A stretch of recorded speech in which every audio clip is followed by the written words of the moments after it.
Live coverage of an African safari and may include animal kills and carcasses. Viewer discretion is advised.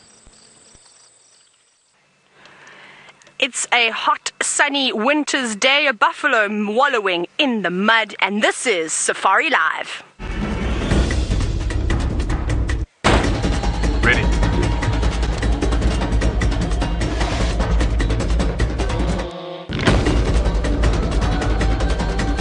Standing by.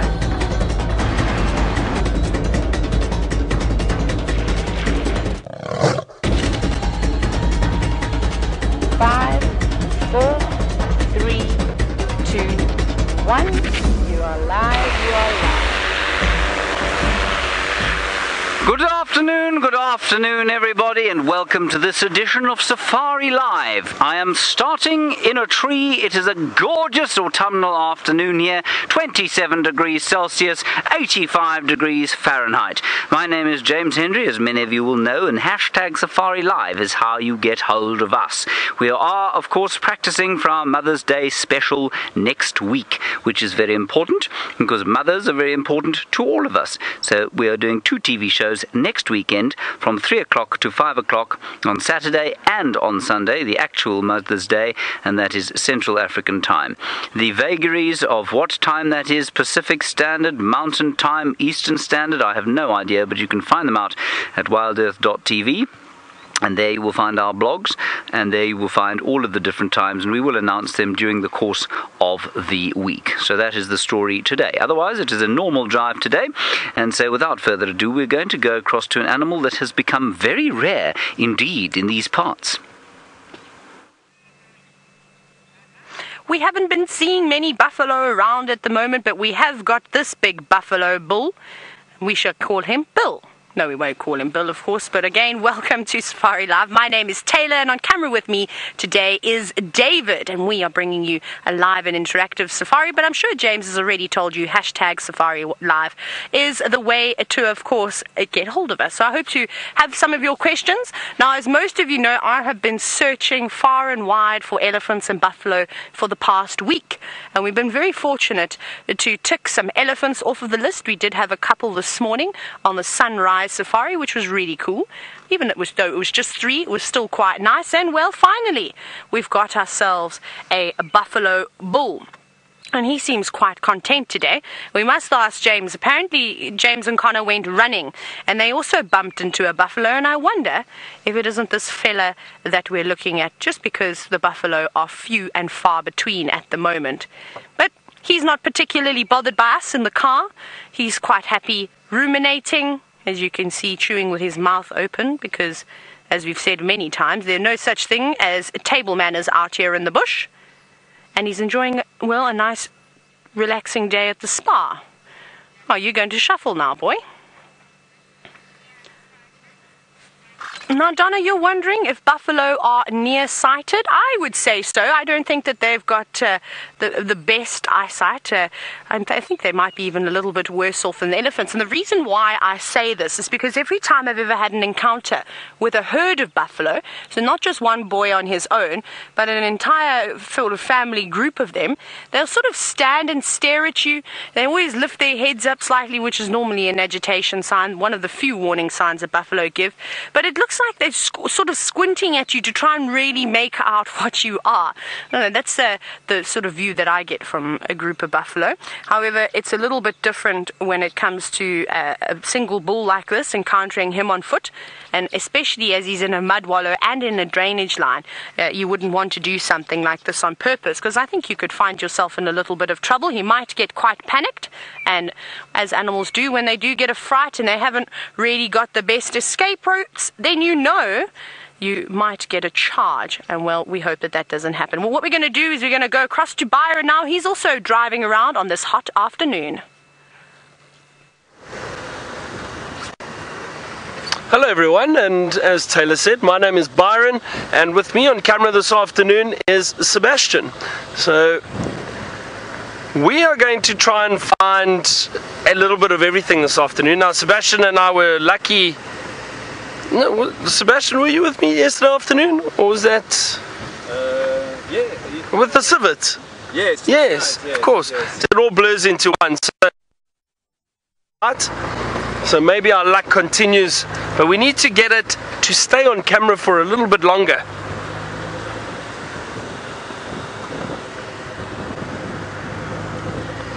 As I said earlier, my plan is to go and check some of these water holes. I'm going to head up towards Biffles Hook Dam, see if there isn't some activity around there. Yesterday we were lucky, we got to see mating hippo, something different.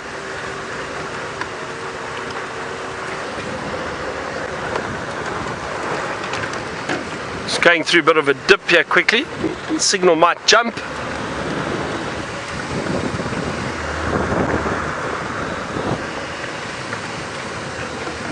I always think these drainage lines are perfect areas for animals to hide because it's nice and cool. There's a lot of big trees around here. The sand, the shaded sand must be very, very cool. So perfect spot for animals to lie, especially in the heat of the day like today.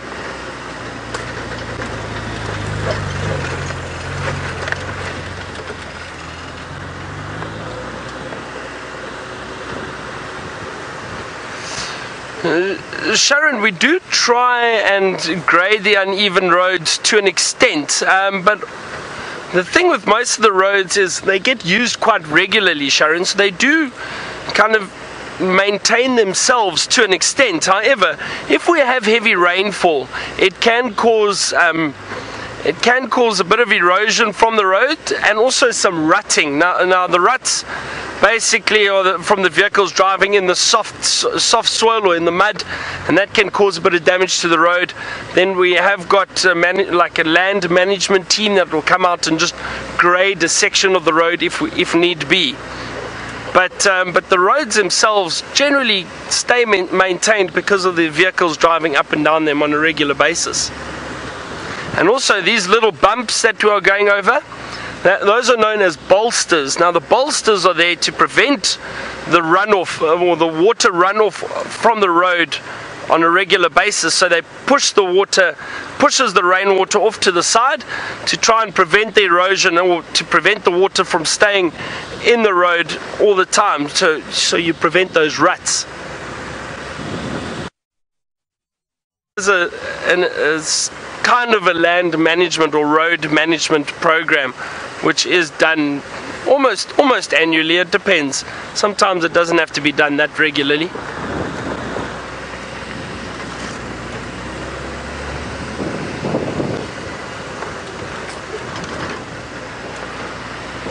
Alright, now I know Taylor had buffalo already, so she's off to a good start. So let's go back to her and see where she's going to be going from there. Well, Byron, we're probably going to head towards Cheetah Plains this afternoon, but before we even get there, I found evidence. Oh, I know, I'm almost rolling the car away without me in it. But I found the evidence of the buffalo just over here. We have a look at his nice big footprints. He's actually quite a large buffalo. Now, he doesn't look particularly big when he's laying down in the mud wallow, but as soon as he stands up, and at this time of the year, they are massive. And what's quite nice is that you can clearly see the difference between the front and the back foot. So you can see here is the front foot, the first one that was stood down, much larger, again like the predators, all the muscles in their shoulders and their neck, so the weight carrying up in front, and then the back foot coming back and actually superimposing over the top. Well, not superimposing, what's the registering over the top of the front foot over here, slightly smaller and even a little bit more rounder, where I think I would describe the front foot of a buffalo as a little bit more oval in shape, if that makes any sense. It seems to be a little bit longer, but he came walking from here, and most of you know Chele Pan is just down over there. There's loads and loads of mud wallows, so I think he's just been moving from mud wallow to mud wallow during the course of the day. Right, let's climb back in. Let's see what else we can find. Maybe we'll go from footprints to dung, maybe a couple more buffalo too this afternoon.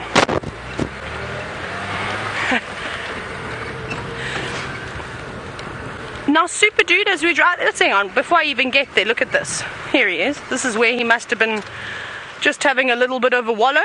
This is still quite a nice mud wallow over here, a really good one. This would be nice and cool. I think I'd rather sit in something like this than one that was with a lot more mud. I think all the water would probably keep you a bit cooler. But sorry, Super Dude, before, let me get back to your question. Now, you've asked us on this fine afternoon if buffalo will form coalitions like lions.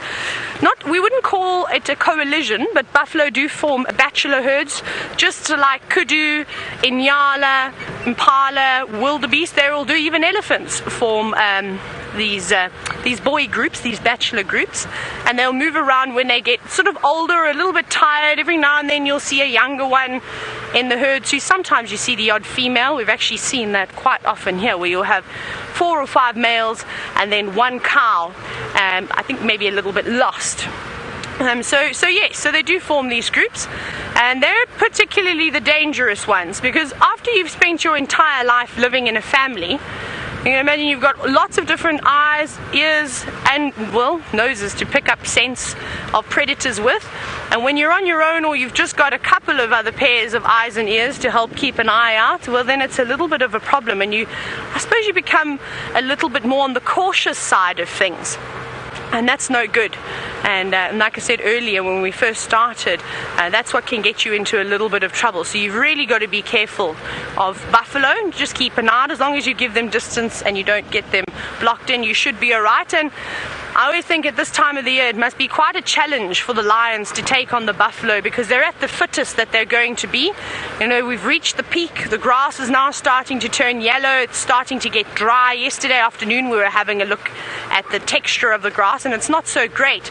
So the conditions are now going to get worse and worse. So the buffalo, very slowly, and the rest of the animals are going to start to get weaker and weaker as they're not able, and this is going to take months of course, they're not able to get all the nutrients that are required, because we're not having any more rain until the end of the year, until the next rainy season.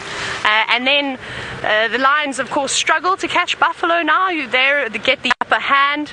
It's really quite funny to watch lions take on big healthy buffalo. They usually get quite a bit of a shock. And I had an amazing experience one evening. Sand actually went and started stalking this big buffalo bull, and he just said he had enough, and he started stamping the ground and charged the lions, sort of went like bowling pins in every different direction, and the buffalo got away. So that was quite exciting to see. Now James is of course roaming around in the outskirts of the tent, and it seems as though he's found something on the floor. Now, we have found something, everybody, and it's something that I've watched it a few times. I think it is a thread. Here it is. It's a thread-waisted wasp, and it is confusing our camera cable. And I know this is slightly awkward to look at with a caterpillar. It's hunting caterpillars. Here it is.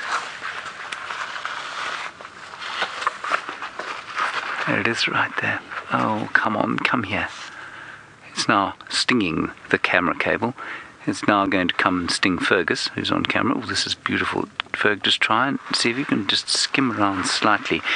Now, it's a form of thread-waisted wasp, and it's very irritating. It'll come back here, I'm pretty sure. Anyway, he's got sort of a red face, and he's largely black, and I'm just trying to identify exactly which species he is.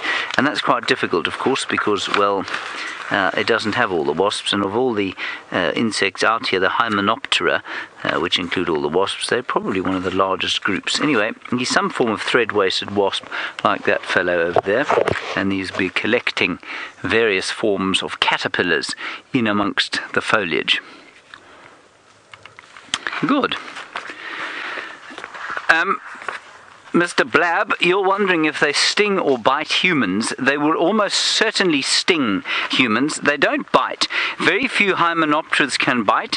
They have what we call a modified ovipositor. Now, the ovipositor is the sort of sharp end of a lady wasp or lady Hymenoptera, like a bee, and what it does is it is used to deliver the eggs into, in this case, caterpillars, and also to sting caterpillars to death or to paralyze them. And then, you know, she'll take them back to her nest. She'll put the caterpillars in, lay an egg inside the caterpillar. The egg will hatch, and then the larva will eat the caterpillar while it lies there alive, aware of what's going on but unable to move. So that sting is a modified egg-laying device. That's what an ovipositor is, an egg-laying device. So it doesn't bite. Very few of them can bite at all.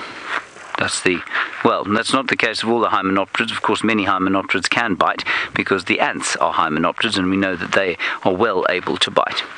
So we're going to look around here for the rest of the day. We'll see what else we can find. I'm hoping to be visited at some stage, hopefully not by that buffalo. As I think Taylor mentioned, Connor and I we got slightly complacent on our run today. And that's because we haven't had buffalo around for the last 2 to 3 months, and suddenly this chap, and I'm pretty sure it's the same one you've seen, popped his head up out of a little pan, and we were sore afraid, and we ran away. Very unmanfully. Yes, so we will have to be very careful of the buffalo from now on. Let us go and see what we can find in amongst the grass here. While I search and try not to fall over, we're going to head across to Byron. I heard that he has got something called a Hosana.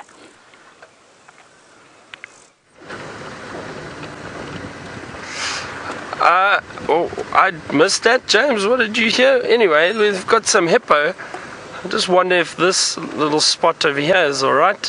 Is that okay, Seb? Yeah, we've got a little bit of shade then at least. Our 3 or 4 hippo. I'm not too sure if all 4 are in this dam again.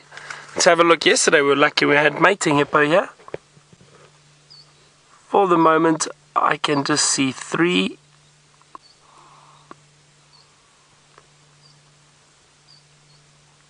No, there's 4. There are indeed 4. I just saw another one stick its head up there, but 3 of them are in the center there. So I wonder if there is still mating activity going on. Very possibly. I unfortunately don't see anything else that's come down to drink.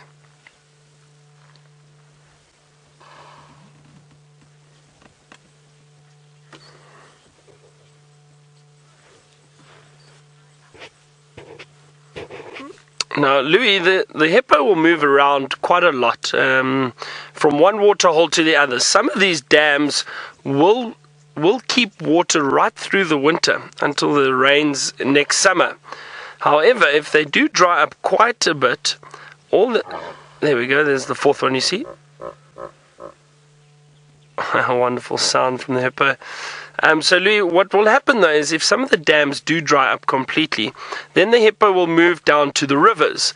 A lot of these rivers will hold water throughout the year, and very seldom do they get dry. Even last year in the drought, in that very bad drought that we had, the rivers did dry up to an extent, but there were still big pools of water, and there was still a little bit of flowing water through the river. So they will just move around and move from one water hole to the other, or potentially just down to the rivers then. I've seen in some parts of Africa, when it gets very, very dry, these hippo will go and congregate in tiny mud wallows if they really have to in bad times of drought. So when the water's all dried up, any little bit of water or moisture or mud, the hippo all congregate in those areas to try and protect their skin from the harsh sun.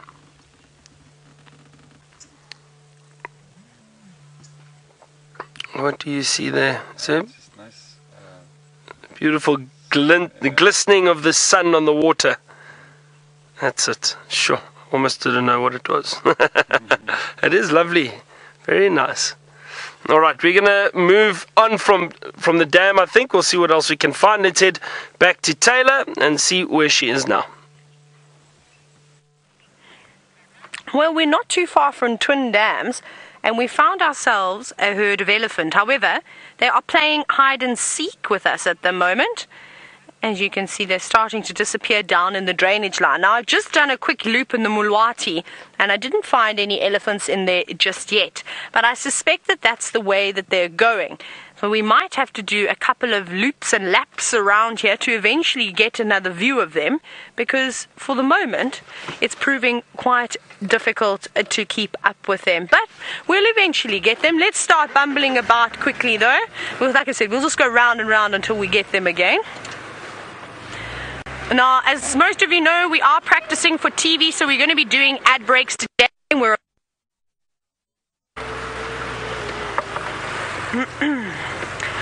Right, we're going to be going off for a short break. Don't disappear. We've got a herd of elephants and hopefully they're going to pop out around the next corner.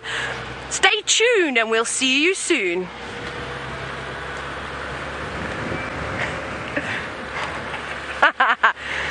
Oh, that was a bit fun there, and that will work. This is what I love about elephants, is that there's an entire herd that's been here. There's big footprints, there's little footprints. We saw that young bull just for a couple of seconds, and I reckon if we go around, oh hang on, I think they're in the Mulwati now. Yes, they are. So look down here. It's going to take us a couple of minutes to get there, but just down in the corner, I think I can see one. Yes, can you see it down there, Darby? There we go. So that's where we're going to be going now. I think we'll get a much better view, so we just need to go back towards Mamba, but I know that there are a couple of little gremlins around that corner, so we'll watch from here for a moment and then we'll try and get another view. Now, it is always a little bit on the risky side going into a drainage line with elephants, so they've been fairly relaxed though. They haven't really shown us too much issues. So when we go into this drainage line, luckily for us, the sand is actually quite hard at the moment with all the rain that we've had, which is nice, so I won't need to go into low range. And it's something that you should never do in a sighting, and this is just a tip of course, is be in an elephant sighting while you're in low range, so while you've got all four wheels locked, because you can't go quickly anywhere. And that's the biggest problem, is that if you do something like that and you find yourself in a little bit of trouble, because anything could upset an elephant, it might not necessarily be you, but something could come charging out the bushes, perhaps a young bull that's causing a bit of trouble with the herd, or maybe they pick up a scent of a predator, and once they start to panic they will stampede, and well, if you're in the way, you better sit tight, because trying to reverse in low range is not going to work. I'm going to go forward. This elephant is actually coming towards us, which is quite nice. That's really cool. So it's slowly coming here. Sorry Darby, let me go. I'm just going to try and get the view for you. I'm going to go a little bit further forward again. There is a nice gap. And isn't that typical of an elephant? Now he's gone the complete opposite way. Nature, you are very funny. You've got a great sense of humor, don't you? But now, what I'm excited about and why I think they've come into this drainage line is that I think that they're going to dig for water. There's lots and lots of fresh, cool, delicious water just underneath the soil, underneath all the sand over here, and it doesn't take much for them. Probably dig a hole about less than a foot and you get the beautiful upwellings of lovely cold fresh water, so clean that I could probably drink it without boiling it. And if they do make a little hole, you'll see the water's crystal clear. You can actually see the sand at the bottom. Now you know we don't see that at all in the mud wallows. They're quite putrid at the moment with all the algae and with the sun of course beating down on it. The bacteria that must be brewing inside there, well, I don't think would be too tasty. But let's try our luck. Let's see if we can sneak around over there. I think it could be quite a nice sighting and quite entertaining to sit and watch some elephants dig for water.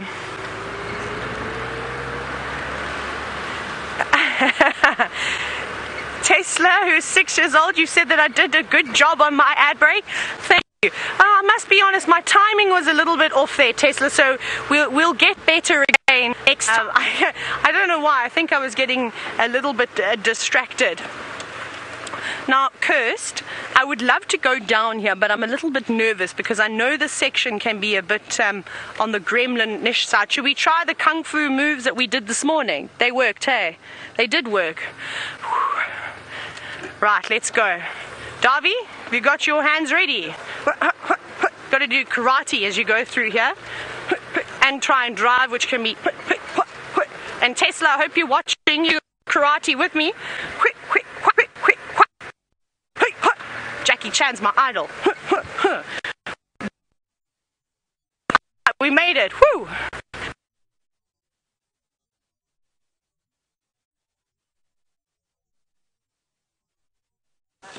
Hello everybody, sorry about that. Of course the gremlins were put off by the fact that Taylor was missing or mixing her martial arts. She was doing kung fu to start with, which worked with Jackie Chan. Then suddenly she was doing karate, which of course is Japanese, not Chinese.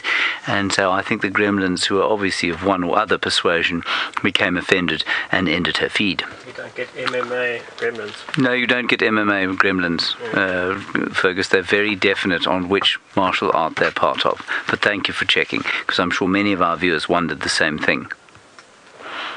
Ronald has found a friend. There he is. He has found a terrapin.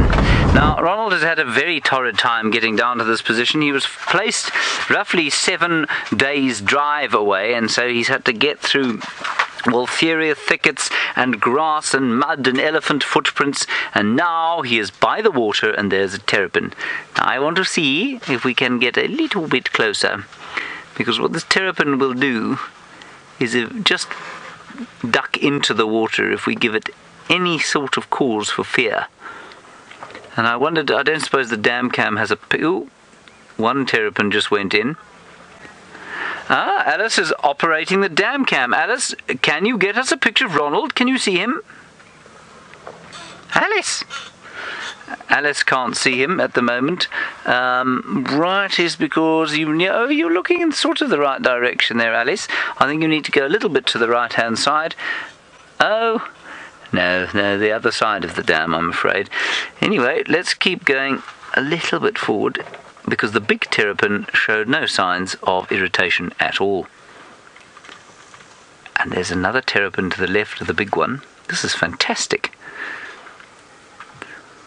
This is absolutely fantastic. Now, we know that they're called serrated hinged terrapins. Many people don't know why they're called serrated hinged terrapins. Well, look at the serrations on the back of that terrapin's shell. You see those serrations? I know that Ronald doesn't have the best lens in the world. It's not quite as zoomy as some of the others. But you can see those serrations, and there are now 2 terrapins in Ronald's field of view, Teresa and Thomas. They are paying him absolutely no attention whatsoever, so we're going to try one more little sneak closer, I think. Now, Ronald, you must be polite to these terrapins, kind and gentle. Don't look aggressive. Don't make too much noise. That's Connor, you can see driving in the just out of your right-hand side of your screen. Oh, this is just wonderful. Can you believe this? We cannot be more, I don't think we're more than sort of 10 feet from those terrapins. That is fantastic.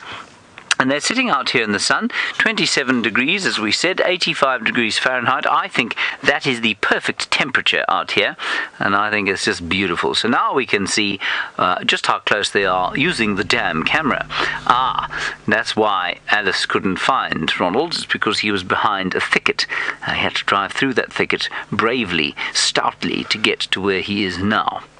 So that's very nice. Let's go back to Ronald's view. And there he is there.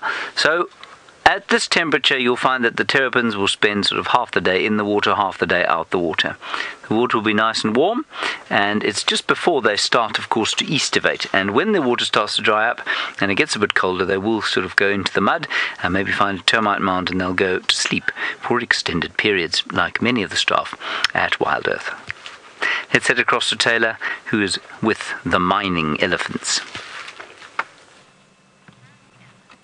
We've managed to find a couple of them again, though they keep doing their disappearing acts. The bulk of the breeding herd has moved off, but I have a plan to try and catch them. But luckily, for all of you watching, we've managed to get these 2 young bulls who are pushing and shoving, and we've got a third contender trying to sneak up on us. Hello, young boy, don't mind us. You also want to come over and play. Now, I don't know if he wants to go and play, or you can see that the elephants have been digging in this very, very deep mud wallow. Oh, wonderful. He's going to cover himself in a little bit of mud.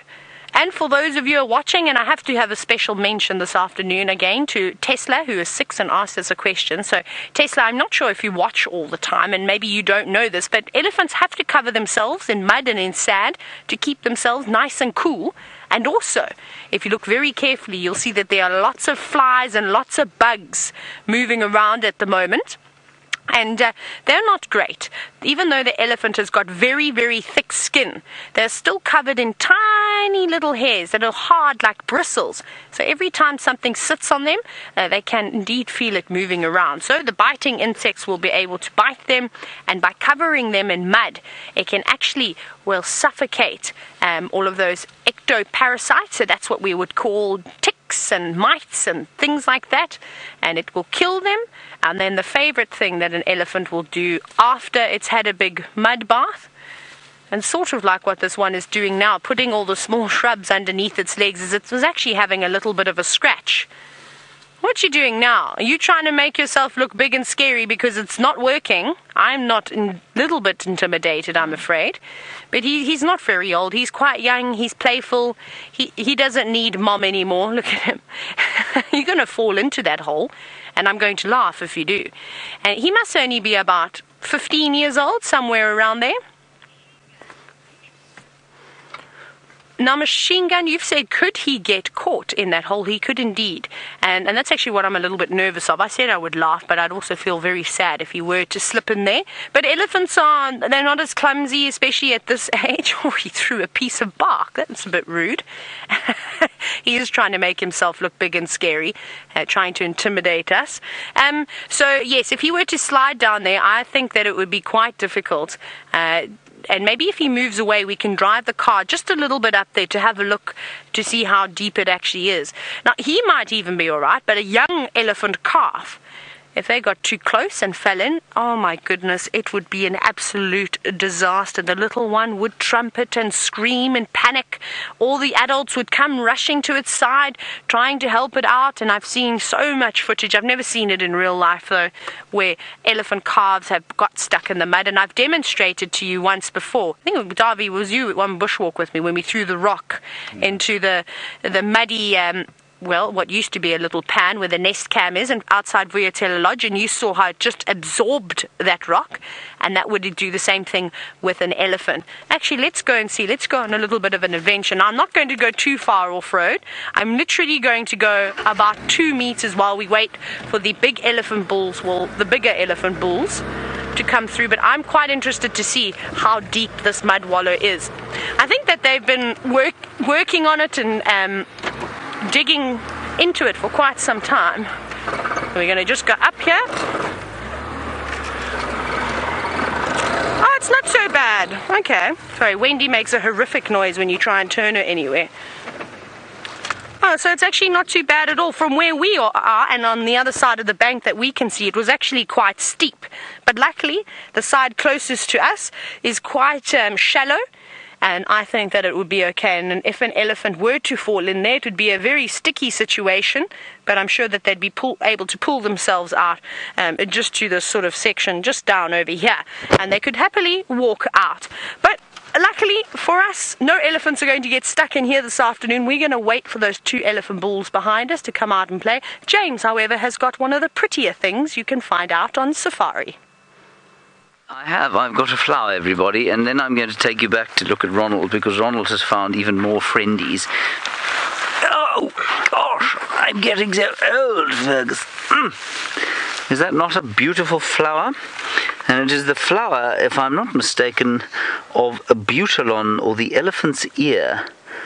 Now, it's very velvety feeling. It's a wonderful velvety feel. And I think that's what it is. There's just one other it could be, and I'm just going to check that it isn't that. Cider cordifolia.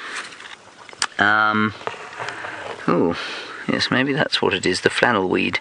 In fact, it is a flannel weed because it feels like flannel. Of course, that's what it is. The flannel weed, that is what it is. It's very beautiful. And it is apparently used to make resins, which is quite nice. And it is also known, it's used to sort of extract, you can make saltpeter out of it, which I think is quite impressive. That's potassium nitrate, very nice. And apparently it has made an infusion from the bark has been used to fix dysentery. So if you're feeling a little dysenteric of a safari afternoon here in Africa, you can find yourself a flannel weed, touch it for comfort because it feels very velvety and pleasant, make a decoction of the roots, and hopefully your dysentery will dissipate. Beautiful. Good. Okay. Now, Ronald has been sat where we left him last, and the Terrapins are coming out to see him. They quite like him, so let's cut straight to his feed now. And there you can see he's got an additional 4 or 5 mates that have come down to say hello to him. I think that is just wonderful. There's another one coming out. Ruth Youth, do you want to know, do I think the Terrapins are not scared of him? And they're not scared of him because he's not moving. I think if I was to move him forward, I think then 1 or 2 would probably scuttle into the water. And the one to the far right-hand side has not even looked round. It sort of vaguely stood up for a second because I moved Ronald slightly closer while you were away. And then 1, 2, 3, 4, 5 of them have come out of the water. And then there are another 1, 2, 3, 4, 5 in the water. And I think they're all going to come out here. They're all feeding at the moment on their algae. And then, of course, they get a little bit chilly, so they come out here. And with any luck, we'll have a whole beachhead full of these wonderful serrated hinged terrapins. I think that's wonderful. All right, let's go have a look at the dam cam view. You can get a better view of where they are. Sorry, the drone. There we are. Oh, that is fantastic. We're not the only ones sitting observing things at the water because of a peaceful Saturday afternoon. Well, it behoves the baboons to do exactly what you and I would do. Have your tea or your tipple of choice and overlook a peaceful waterhole. Now that is what that baboon is doing. You can see he could not be more peaceful if he tried. Sitting very nicely there. Where are the rest of his friends, Connor? Can you not see the rest of his friends? They're probably in the trees. There's one there behind him. Perhaps they've had a bit of a lover's tiff. That looks like a male furthest away and then a female looking over the dam. The rest of them, I suspect, will be feeding inside the drainage line there. That's very well found, Connor. Excellent job. Oh, there's one down there. Just feeding on the banks. Possibly had a little bit of a drink. Would certainly grab something like a baby white-faced duck if it could get it, but I think they've moved on from here. I don't think that they would eat a terrapin. I think they have rather too much taste for that. They'd probably eat the flowers like the ones I've just showed you, the flannel weeds. And there's another one sitting sort of right up into that knobthorn tree, which is a very, very thorny tree. Oh, this is fantastic. And we were just saying before the drive started how it felt like a sort of lazy, relaxed Saturday afternoon. And certainly for the baboons that would seem to be the case. They don't look like they've got a care in the world. Which I suppose they don't. They don't worry about the same things that we do. Just where do I get enough to eat? And after that, how dominant am I in the troop? And therefore, how often am I going to be able to mate? This is fantastic. Connor, I don't suppose... just coming up out the other side, it looked like there was a mother and her baby, but I don't think so. Let's follow these two. Let's do exactly this. And we just wait for the camera to adjust its exposure. No, not going to happen this time round, so we'll just stick with the one in the sun. Now, Connor is flying at roughly, I'm going to say, about 15 meters above the ground, so at about 50 feet, 45 feet. And those baboons are not reacting in the slightest, so he's below the tree line, and all they will hear is a sort of swarm of bees flying above them, which they obviously are not worrying about at all. And they're just foraging quietly through the sort of drainage line, and they'll be looking for insects. They'll try and find the odd flower. They'll pick up caterpillars, the odd beetle if they can find it, and then if they're really lucky, they'll turn over a rock and pick up a scorpion, or maybe even have the boon of a little bird's nest if they're lucky. I think that's just fantastic. And Connor's just gaining a little bit of height as one of them looks up. That's gorgeous stuff. Alrighty, we're going to go off to a small break, but before we do that, let's have a quick look back at Ronald if we can, because there is a 3-banded plover now sitting there with this wonderful terrapin sighting. The terrapins have gone off foraging again in the water. and the beautiful bird is sitting over there. Alright, we're going to go away for a small break. Taylor will be with the elephants. Byron will hopefully have something. We're still with the internet audience, which we were all the time. As I said, thank you very much for bearing with us during these trying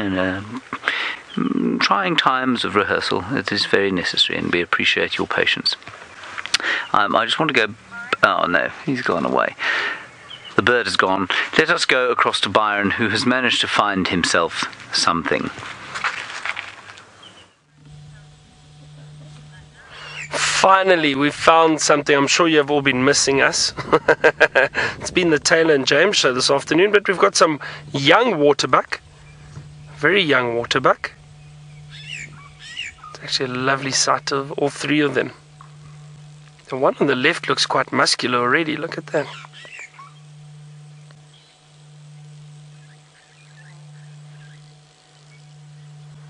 Now, they're not the only antelope out in the clearings. Just moving off behind them, you'll probably also see some impala. There we go. An impala, they're running off towards impala. So a lot of these antelope enjoying the shade at the moment. It's very warm. So animals do like to move into the shade and enjoy the shade a little bit. And also this is just a wonderful area for them, nice and open. A lot of green grass, so a lot of food for them to feed on, and then also for safety, to be able to stand out in the open. They can keep an eye out for any potential predators and hopefully see them before they get ambushed. Also not too far from the water if they decide to go and drink a little bit later, or if they drank earlier.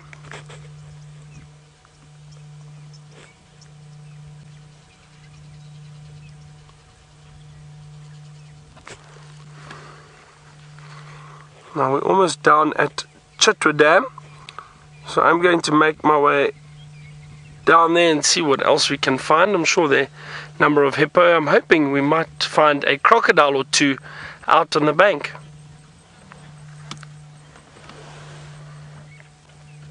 I'm sorry, Kirsten, I didn't hear that name, but you asked if big cats... No, I'm not going to get it. I don't know. But you asked if the big cats eat the waterbuck. They do indeed. The big cats definitely feed on the waterbuck. Now, there is a fallacy. A lot of people believe that the waterbuck are distasteful. They've got very oily skin and oily meat, and that the lions don't like to hunt them. That is not true. Lions will definitely hunt waterbuck, and I've seen them feeding on waterbuck a number of times. So it's not true that they do not hunt them. They will indeed. They do tend to have a slightly oily skin and coat, and the reason for that is because one of their defense mechanisms is to run into the water to get away from predators. And that oily coat then allows the water to drain off a lot quicker and not soak in and bog them down. So that is one of the defense mechanisms of the waterbuck, but it is a fallacy that predators don't like to hunt them. They will indeed hunt them. Now he's going to have a look what they're up to. We are back. We finally managed to locate the elephants again. They've actually gone in a completely different direction than I initially thought. I thought they were going to move further east, just coming out of the Mulwati, and there was a nice big pan. But that doesn't seem the case, and it actually benefited us perfectly, because it meant we didn't need to go driving into spots that would get us into tricky situations. So they've come out on the road, and there are indeed many, many more mud wallows along the way. We're sitting at an interesting angle at the moment too, which is so much fun. But we'll follow these guys, and hopefully we'll get a view at some of the little calves that are also in this herd. Actually, speaking of, one of them is just coming out right now. Hello, little one. Yes.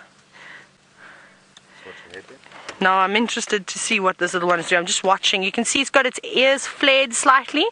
looking back at us, so slightly agitated, but of course it's a young little elephant, and Mom has disappeared just too far out of its reach, so just getting slightly nervous, but nothing to worry about.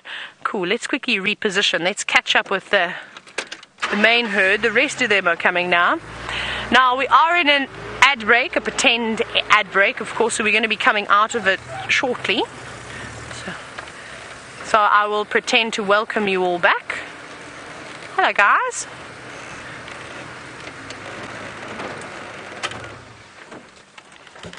Now, I don't know where to look. Okay, I'm going to sit quietly now for the next 10 seconds, and then I shall be back with you.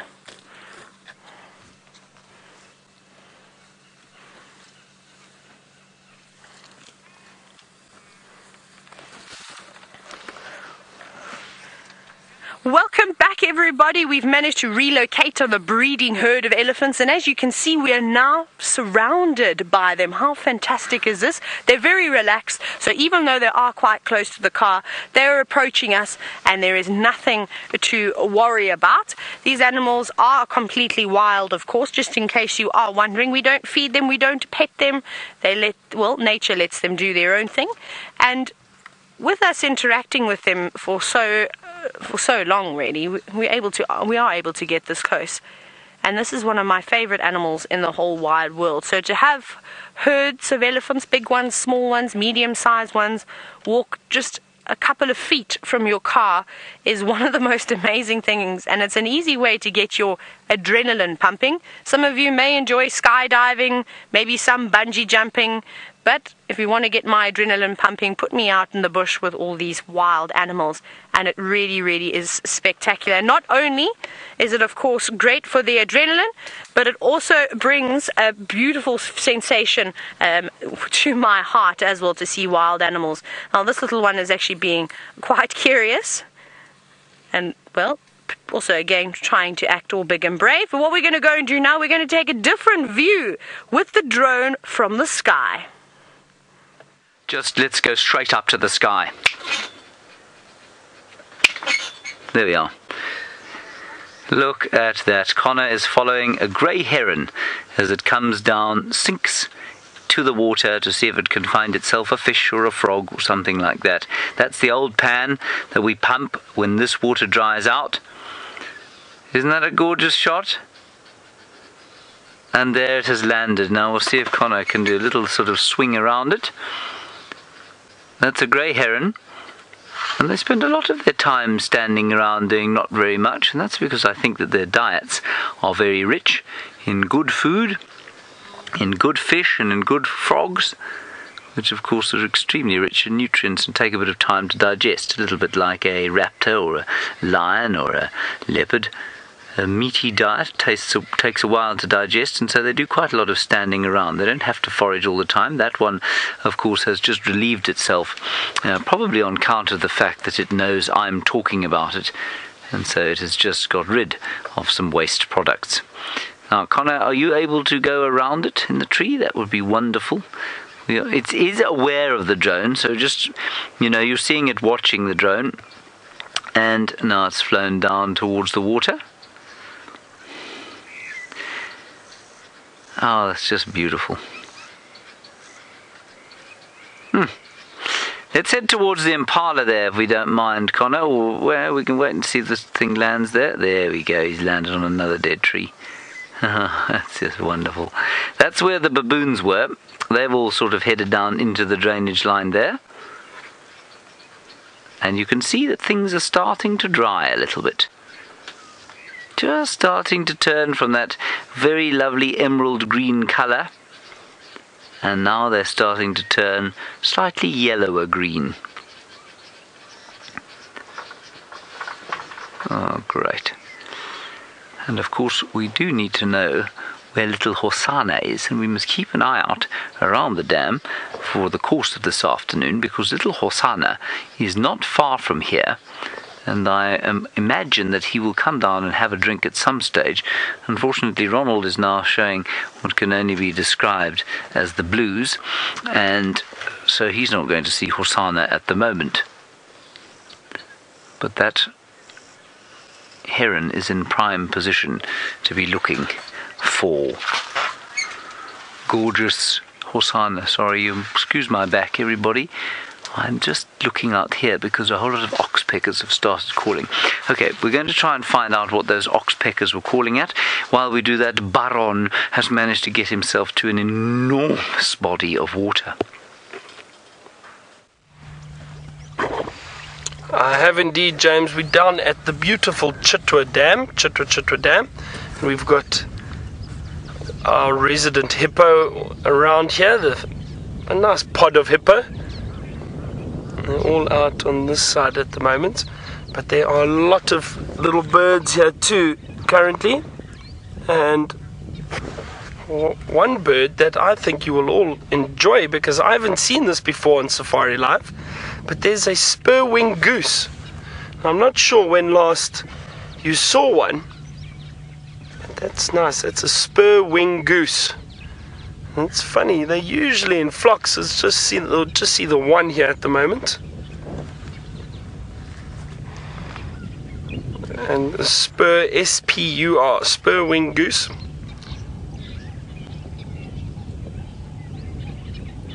Nice to see it. Quite a large goose. Like I said, I haven't seen this one on Safari Live before.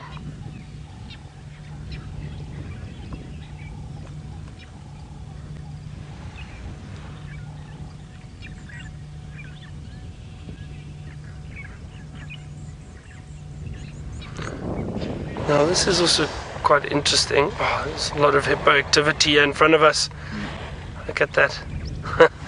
Splashing around.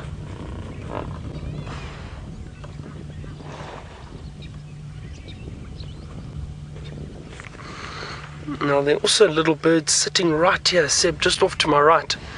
Ones that we don't get to see that often. Well, not sitting down like this. Have a look at that. Let's see if they sit again. Oh, they would fly. The little swallows, wait, they're going to come back. Hoping they come back. Let's see. Yeah, there they come. Oh. Look like little barn swallows. Let's just wait. They should come back. They're sitting just a little bit further down now in the road. Then they fly again. So as I was saying, you don't see them sitting very often. There they go. Now that's interesting. They should have left by now. The barn swallows do migrate.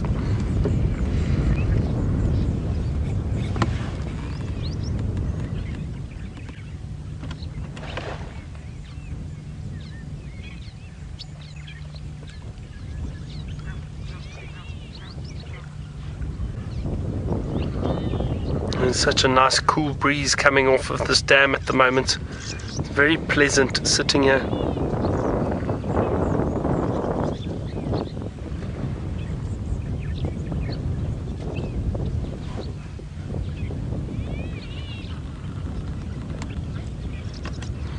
Oh, now this is going to be fun, everyone. We've got a surprise for you.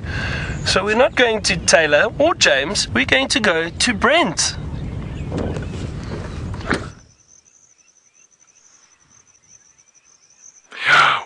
Welcome everybody to the Masai Mara in Kenya. My name is Brent Smith. I have Zanda, aka Eggsy, on camera with me today, and we are in Kenya. Can you believe it? We've been working really hard to try to bring you some pictures. You can see.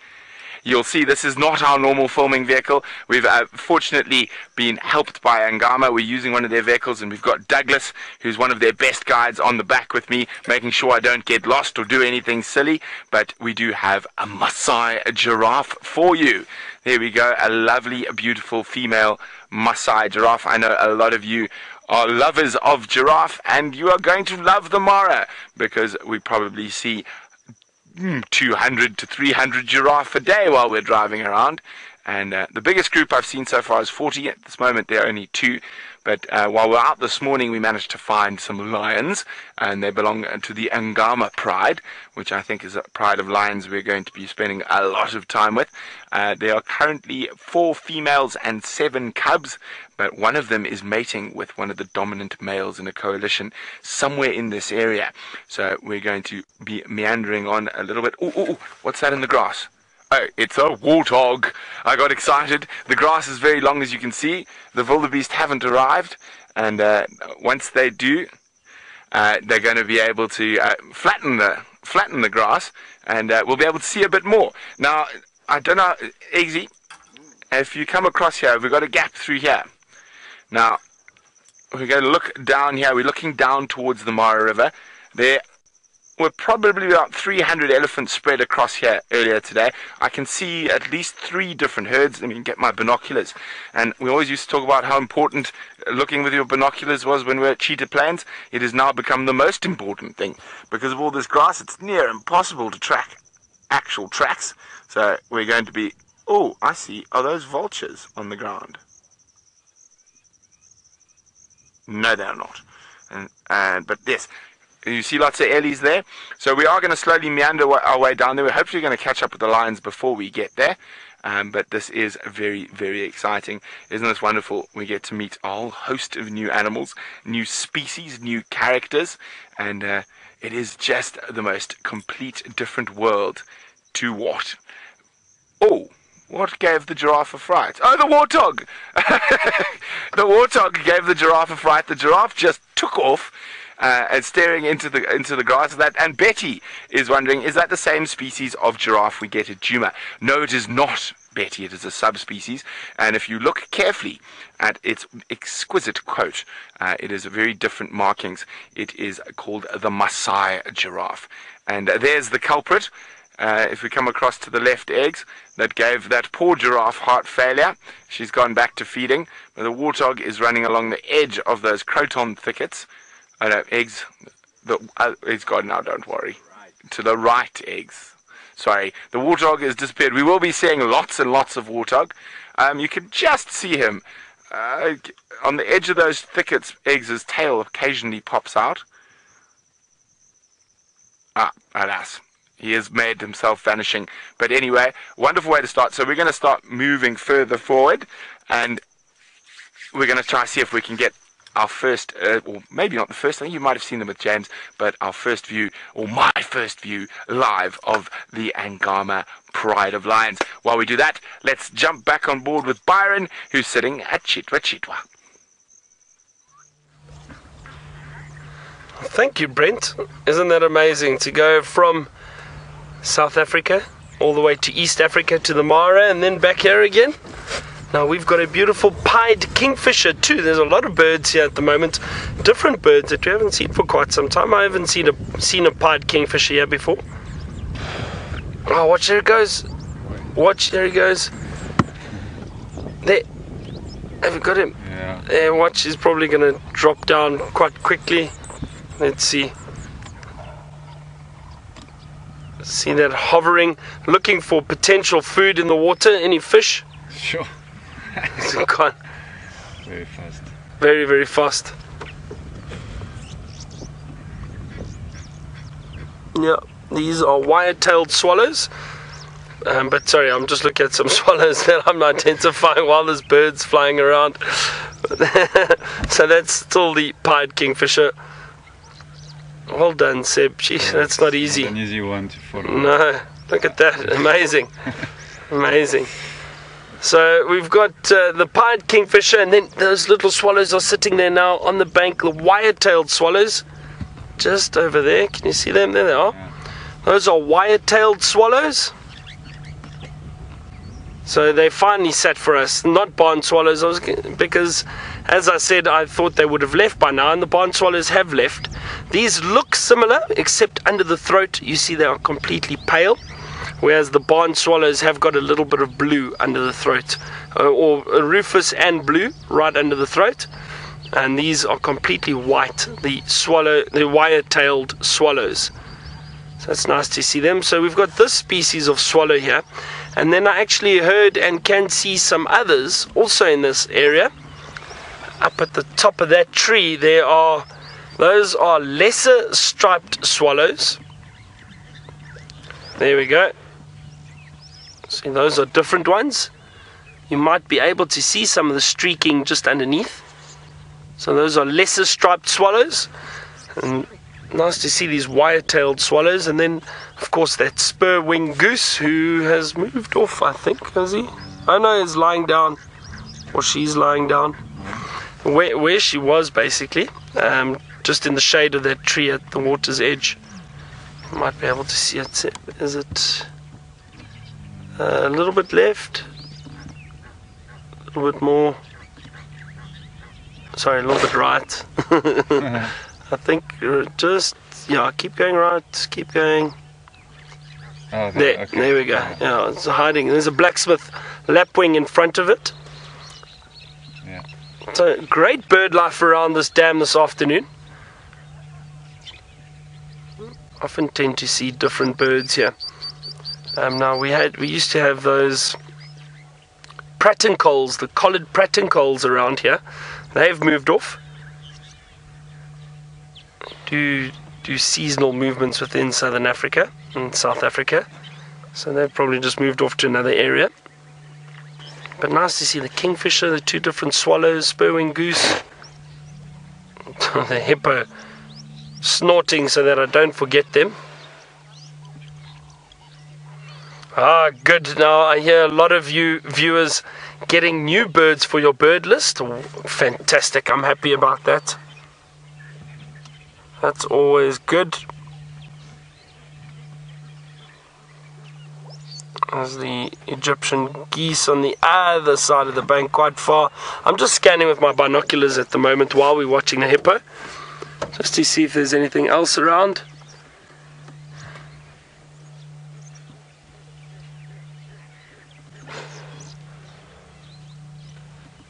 Sure, it's still very, very warm.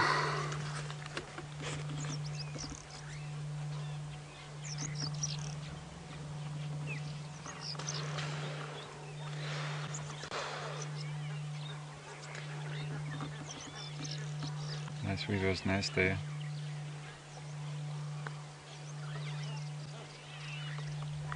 Sorry, Sebastian, what did you say? No, I was saying nice reverse nest or so. Oh, the weaver nests, yeah, all the weaver nests around here. Just trying to listen to the radio at the same time, getting an update to see if anybody's found anything. Doesn't sound like it. Other people did go and they were interested in trying to see if that young male leopard was still in that area with the kill, but we went past there first thing on drive, and as we passed we saw a whole troop of baboons, so the chances of that leopard being there were very, very slim. They would have chased him away, but I think what happened was he must have moved down, had a drink, and is lying in the shade somewhere. He did it yesterday afternoon too. He wasn't around that area, but he'll probably return because there was still some meat left. So hopefully we'll get to see him later. I'm definitely going to go back there later. I'm not going to wait too long, maybe another half an hour or an hour. Then I'm going to head back and go and sit and wait and have a look around that area very carefully. And what else can we spot? I'm just going to keep scanning, seeing what other birds we can get.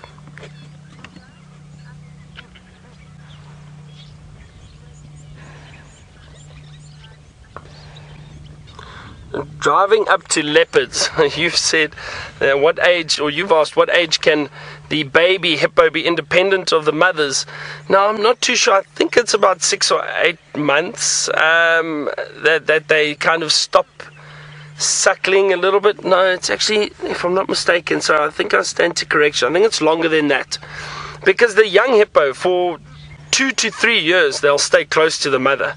They will indeed stay close to the mother, and usually the hippo, if they're born into a pod, they'll grow up in that pod until, if it's a big male, then he may get pushed out by a dominant male at some point.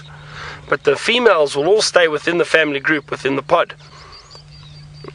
So I think in terms of independence, that they don't need the mother, probably about 3 or 4 years, but they still stay around with the pod, and probably from about 8 months to a year they're fully weaned and they'll just be feeding on grass already.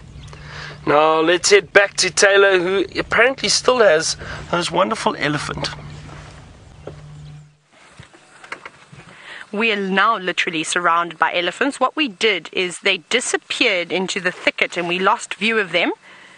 So I did a sneaky move and sort of got in front of the herd and It was pretty amazing how I managed to choose the exact spot that they came out. I didn't think I was going to get this lucky this afternoon.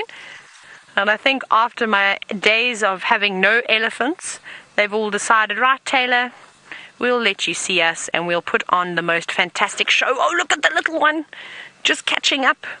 Hello, little one. No, I don't think that that's mom. I think that that's sibling. That this little one, older sister, that this little one is running and cuddling up to. Hello, yes. You are very sweet, aren't you? Now, it is tiny, less than 6 months old, quite easily. There we go, catching up to mom now. In between, it must be a very safe elephant, in between all its siblings and then, of course, mom. How cool is that? Now they're going straight towards this pan. Now the other day I drove this road. It's the sneaky old road that we've had many sightings of Karula on. It was actually one of the last areas that I was seeing her. And there's a beautiful big pan not too far from here. We checked it the other day. I got out to see if I could find any leopard tracks, but I didn't. And that's where I'm hoping that the elephants are going to go to have a drink of water. They didn't seem to do any digging in the Mulwati earlier. Just, of course, that youngster covering himself with a little bit of sand, which is unusual because, if anything, elephants prefer to drink the lovely fresh water. So by digging it, and there's a lot of elephant holes already dug in the ground, it wouldn't be very difficult to just scoop a couple of trunkfuls of sand out. They are going there too. Good elephants. Good elephants. I should have actually been even sneakier and gone and waited at the pan, but I just couldn't contain my excitement.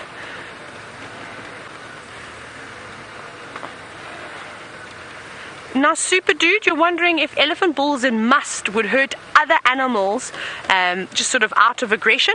Most certainly. I don't think that they'd put it past them.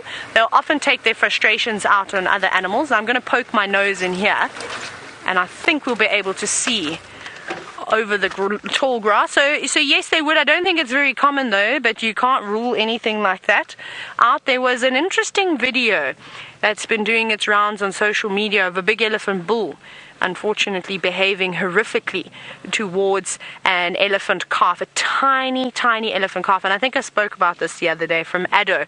So there's the perfect example of sort of how intolerant elephant bulls can be when they are in must. And that's why it's so important to keep out of their way and give them room. Again, elephants are the only animals out here that can do any damage to your car in the sense of turning it upside down.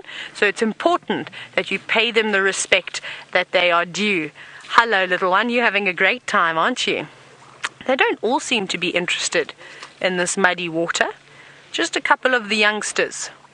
So maybe they're on their way somewhere else to go and have a drink. Ooh, careful. Slipping and sliding on the Saturday afternoon sunset safari. Was that good enough alliteration for you, David? Not bad? We'll work on something, though. I need to get better. Remember the other morning when we tried to do it? Oh, and here comes that tiny little calf that walked right in front of the car. Hello, now we'll be able to gauge how old this little one is. Look at it. Oh, you're actually doing a good job with your little trunk. Well, as you know, it takes an elephant up to about a year to be able to train most of the muscles and to be able to drink water, pull bits of grass and feed on other types of vegetation.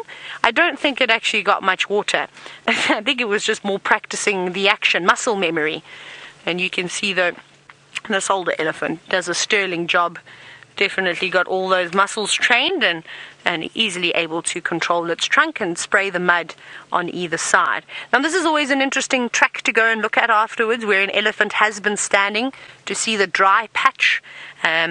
Unless they do that, you'll just see, of course, a bit of mud in the middle, but you'll see sort of spray lines on either side, on the left hand and the right hand side of the elephant. And I showed you the other day with sand on bushwalk, which was nice to see. It looked like a rhino scraping, but it wasn't. It was from the elephants. And how great is that? Who have we got here, David? Oh, hello. Hello, little elephant, sneaking up behind us. Hi, Gil. See, very relaxed. Very, very happy to walk right between us. That was great. Or Delia, now you're wondering, very good question, if you can distinguish between male and female elephant tracks. It's a little bit tricky.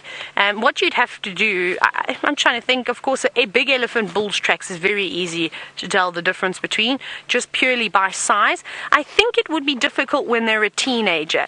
They might be a little bit on the broader side, as sort of we see with other male animal tracks.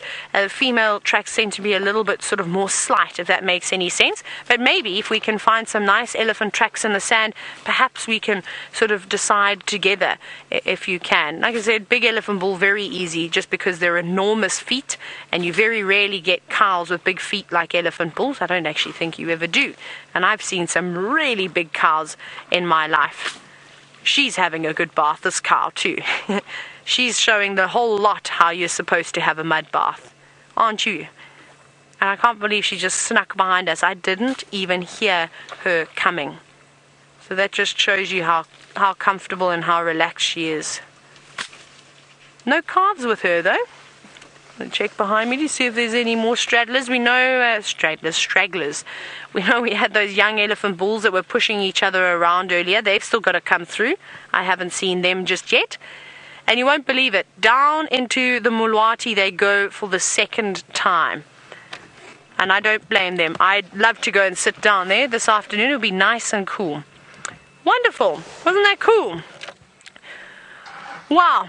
I don't know if we're going to get a better view. We might try and give it one more go, just because these elephants are putting on such a great show for us this afternoon. Let's go to James in the tent, who's playing with some bones.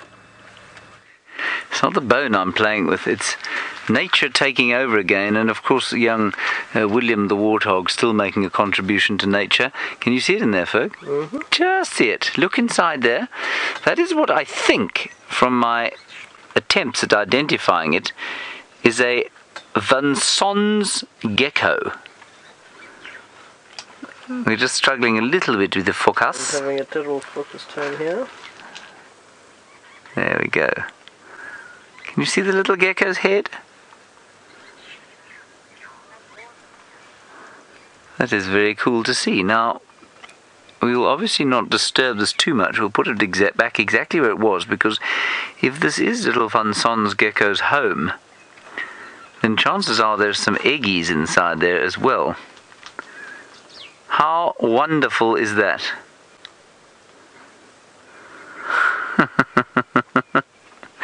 You just see its little eyes looking out at us, and every so often I hear as it moves around inside there. We saw it climb under there, and we saw it chase away a little striped skink, which ran off, and then this thing disappeared, and Fergus thought it had gone down to the ground, and I thought it had gone up into the shelves, and we picked up the warthog skull, and therein stood Mr. Van Son. Now, this place is turning into something of a, what do you call them? A thing that holds reptiles? Herpetological park? Herpetological thing? Reptile park, says Kirsten. Thank you, Kirsten. There's the skink that was chased off, just in the corner there. And I didn't want to get up, just in case. And I think that that's a striped skink, but I find it very difficult. Isn't that amazing? We are having the most wonderful time. Every time I go out of the tent, we find something else inside the tent.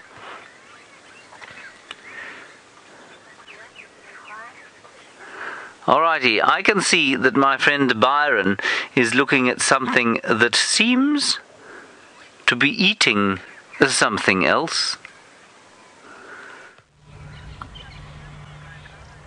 I am indeed, James. It's the fish eagle that was sitting on the other side of the dam, flew right across, landed on the ground and picked something up.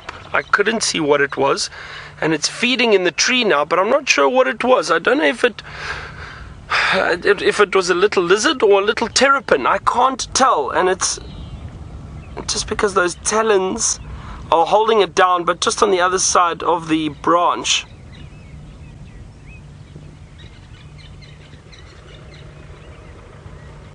Looks like it might have even finished it already. Yeah. So something very small. It wasn't a fish, but I'm not sure what it was. Such beautiful light on that fish eagle with the wind blowing the feathers up. That really is beautiful. I think a photographer's dream, I must be honest.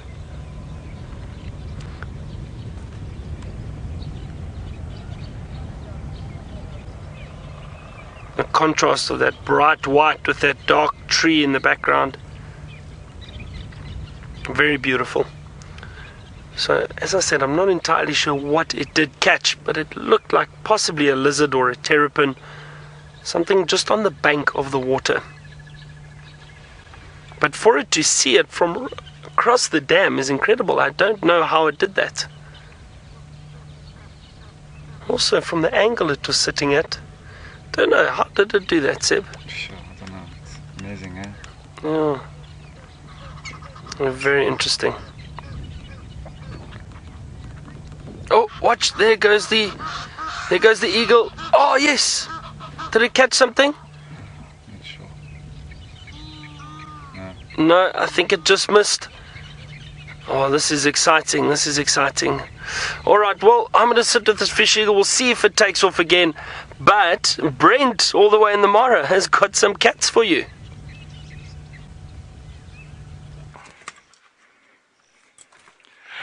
Well, we're still in the Mara and we've managed to find, of course we're not going anywhere, still in the Mara, but I'm very excited. I can't talk, let's just show you quickly. And this is not something we get to see every day in South Africa. We have lions in a tree. Now, this is definitely in the Angama pride. There are 7 cubs, Douglas. 7 cubs. We can't see all of them, some of them in the long grass.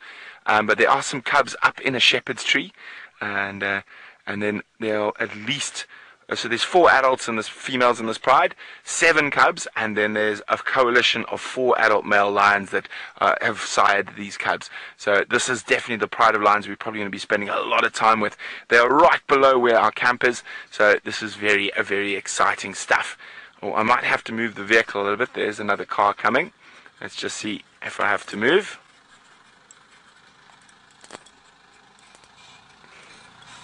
Okay, we're all good here.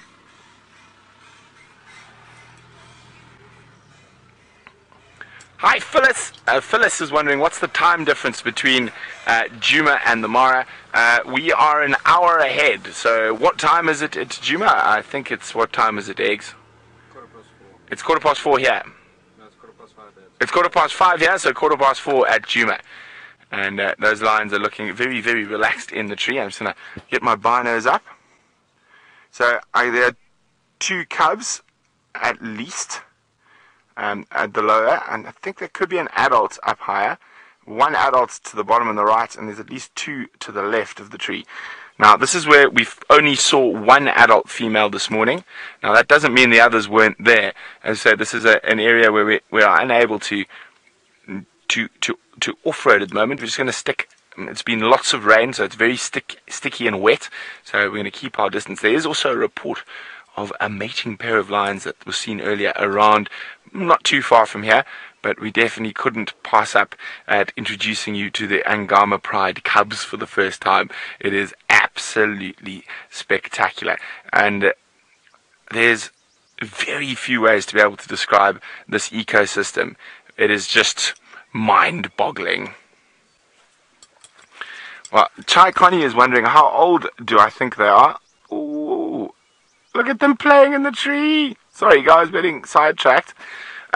Well, Chai Connie, I'm fortunate enough to have Douglas with me, so I can ask, how old are they, Douglas? Their age is between 10 and 13 months. So 10 and 13 months, so they're already quite big. Thanks very much, Douglas.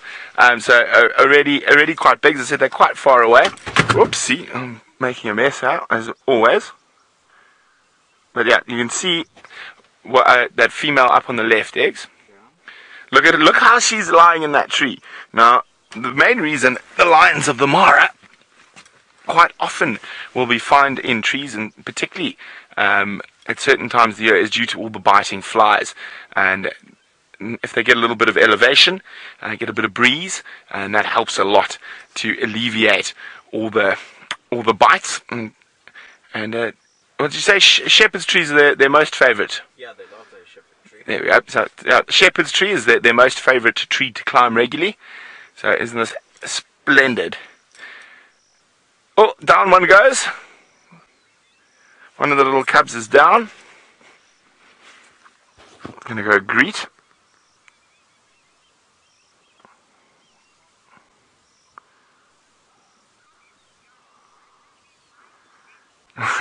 John says, I love these lions already. They are absolutely spectacular animals, and they hunt. We saw one of the lionesses from this pride hunting by herself at 2 o'clock in the afternoon today while we're still doing tests.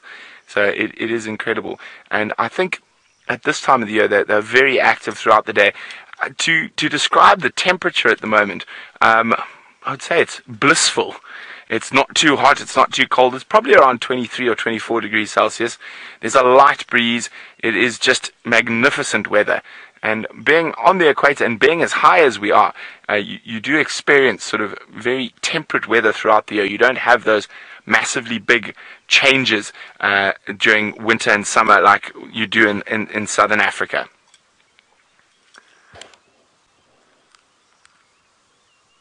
Oh, there we go, back up the tree. Oh, there's a tail. There's a tail. Are you going to attack the tail? And see, if I was a lion cub, I wouldn't be able to resist an adult's tail dangling in front of my schnoz.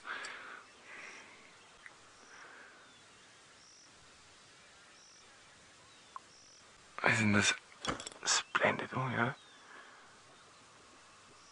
Well, you never know. There might even be a lion higher in there that we can't see. Sherry's wondering if I've noticed any differences between the Djuma lions and the Mara lions. Not outwardly. Some of the lions I've seen seem a bit paler, but that also just could be in contrast to the very green area that we're in now compared to what we see at Djuma. But I wouldn't see any major contrast just yet. But of course, the more time we spend, the better we're going to know these animals, and the more little nuances we're going to be able to see. No, climbing over each other.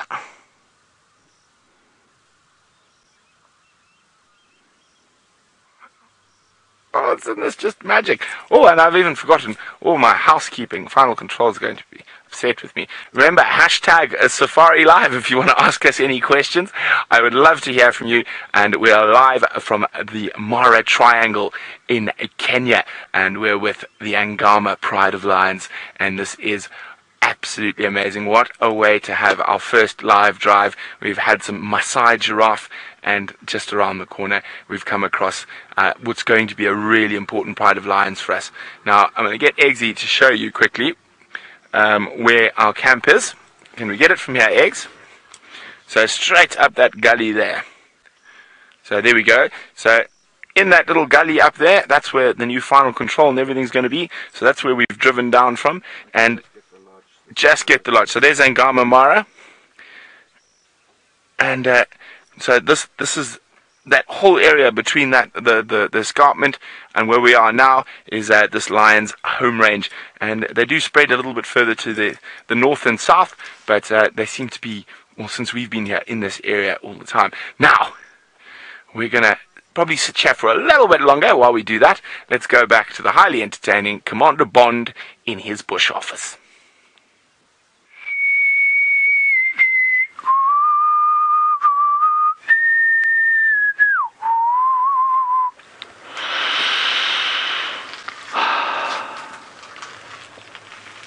One cannot help but think of Dennis Fitchhatton flying in his tiger moth,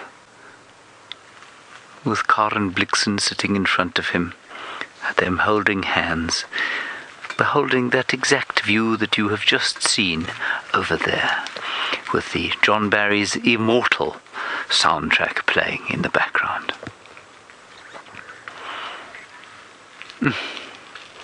If you haven't seen Art of Africa, go and do yourself a favour. You can probably find it free online somewhere if you look, and it's magnificent. And that is exactly where it was filmed. And Angama Mara, which Brent was pointing out there, is precisely where they had that very last scene of the lion on Dennis's grave that's where it is. So it really is attached to out of Africa. Now we have a return. While Brent is going to the new, I am going to show you the old once more. And we haven't seen these fellows for so long that I'm sure you're all going to be very happy to see them again. Look. Hi. Look. It's our stingless bees. And they're building themselves their little sort of waxy home. Let me go a little bit further in. You can see 2 or 3 of them there. I missed these chaps and I thought they'd gone for a second. But they're still building away. See, pushing the wax in, pushing it into the little tunnel. And at one stage, this tunnel got about 4 or 5 times the length of this. It got all sort of bulbous, and I think it probably because it got stuck in the sun for some time. And I just think this is too special. Yes, I know that it's wonderful to see the lion sitting in the shepherd's bush tree in the Masai Mara, but let us not forget the humble stingless bee. I think that's so cool. Now, it is just very special to be able to go all the way from down here, of course, up to the skies, across to the Mara, back again here with one of our favourite and most colourful raptors. We have got a beautiful raptor, everyone, a Bateleur eagle up in the tree, an adult Bateleur. Now, I can hear a vehicle approaching behind me at quite a pace, so excuse me a second while I move off the road. There's actually, you know what, I'm just going to move this way. We'll get better light from here, I think.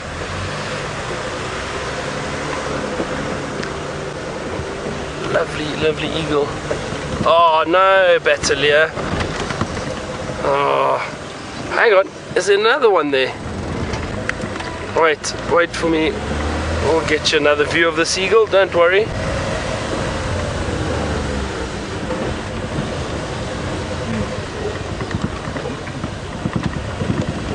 There are 2 of them. There were 2 of them. Okay, I'm going to stop here in case that other one flies off, but there were 2 Bateleur.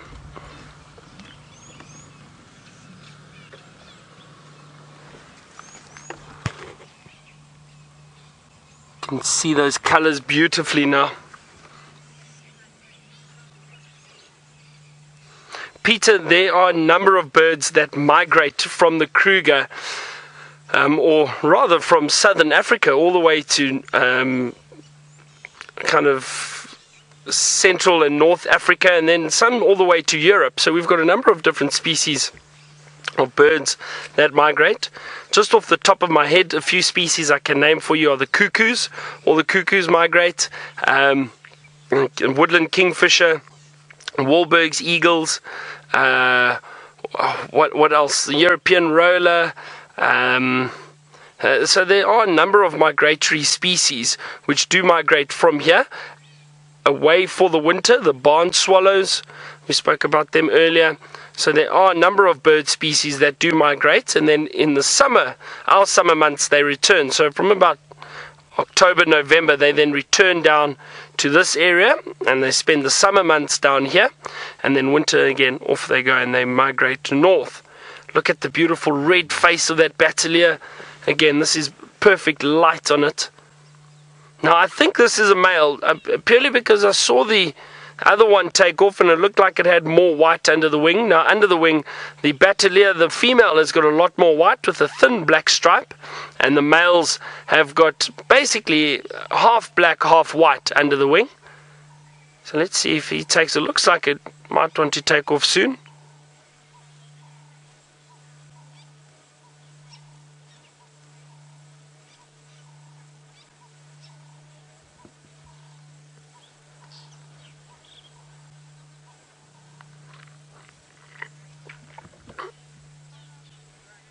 That's very, very beautiful. Now, it sounds like the other guys are doing well with the cats. Even James has managed to find a cat from the tent, but he's had the help of Connor Teagues. Yes, Byron, thank you very much again for ruining my surprise. Let's go up to the sky.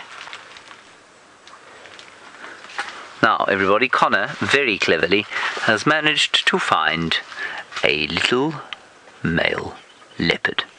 So fat that he can barely move. There is Hosana.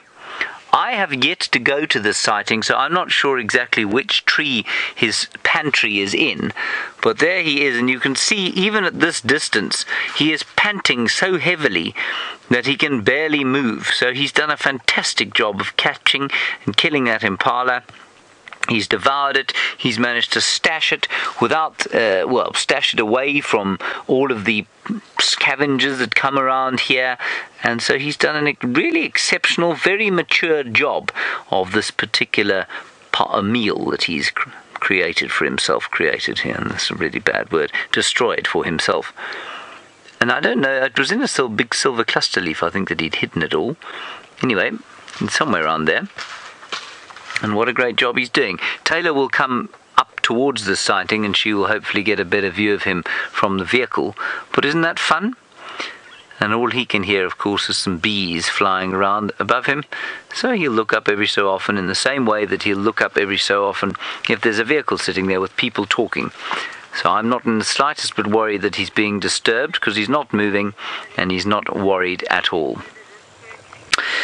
Now, Thomas, this is a very interesting question, which I think is quite difficult to answer. We'll just keep looking at him here, and then the next time you come back to me, what I'll do is I'll draw you a map and show you exactly where the territories are. But your question is a good one. Are there any other leopards looking to take over Karula's territory? And the answer, Thomas, is it doesn't really work like that. So it's not like you or like human beings sort of deciding they want to take a country and then invading. What happens is a territory becomes unoccupied, as Karula's is now. Now, normally what will happen then is that other leopardesses from around the area will sort of close in from all sides. So she has shadow to her western side, of course. She's got, in fact, why don't we go and draw them now? Can we go and draw them now, Kirsten? Is that possible? I just don't know if we have the right map there at the moment. Give me 1 second. I'll find a proper map. Yeah, no, that's not going to work. No. Wait, 1 second. 1 second. I do apologize. Here we go. Come over here, everyone. I do apologize for my very poor preparation this afternoon. Okay. Right, here is Djuma. And Karula's territory, Thomas, I'm going to draw on this because I kind of need it this week. Karula's territory, it was basically this whole reserve. And Shadow used to come in from this side here. And what you'll find, this is the west, she will start probably, and I hope, if Karula is truly gone, I hope Shadow will start pushing in further to the west and perhaps, come in that way. Tundi will come in from the east. Tundi was also kind of to the south as well. So, I think that what would happen is that Tundi would come in east and Shadow would come in west. And of course, Shongile must take a territory of some sort. She's not quite old enough to start marking yet, so she's not quite old enough to take this territory as her own just yet. But remember, Tingana ate that leopardess up here in Buffelshoek, around here. That territory, as far as we know, remains vacant. So there are now 2 vacant leopard territories in this area, which means that there is ample space for little Shongile and indeed Hosana for the next little while to lurk around here in safety and in the knowledge that an unrelated female leopard is highly unlikely to come and chase them away. So that's quite interesting. Also, what is interesting, and this is our last hope for Karula. Our last hope for Karula is that she's had enough of raising these cubs, that she was perhaps pregnant. We do know that she mated with Tingana before she went missing, probably about 3 months before she went missing. Our last hope is that she's decided, you know what, I've had enough of you 2 youngsters eating everything that I produce. I know that there's no one up north over here, and so I'm going to go and move in here. This used to be a part of her territory. She may have expanded into the north. There's been no report of female leopard activity up in Buffelshoek, but there has been very little activity at all from game drives up in Buffelshoek. That is my last hope for Karula's survival, that she is somewhere lurking up here unobserved. observed. Anyway, that's quite interesting. Apparently Taylor is not coming towards Hosana just yet because he's going to be there for quite some time. She's heading to Arathusa, I suspect, because there must be some sort of surprise over there. I have to tell you something as you watch this Waterbuck disappear off into the beautiful golden light and the long golden grass, is that I'm cross with Byron. I'm not going to talk to him for the rest of the evening now. He stole my sighting. Hosana has indeed been found. Of course, you've had a lovely view of him already. And Byron said, because I'd said I wanted to go to Cheetah Plains earlier on today, I'm not allowed to go back to him. Byron says he will be going to him. I'm very sad. So we're going to go and look for something on Arathusa. Maybe we'll go to the airstrip and we will find lots of jackals, lots of different birds, possibly a big elephant bull. I don't know what we might see, but hopefully we'll see that. But our dear friend is actually still just standing here. Literally our dear friend.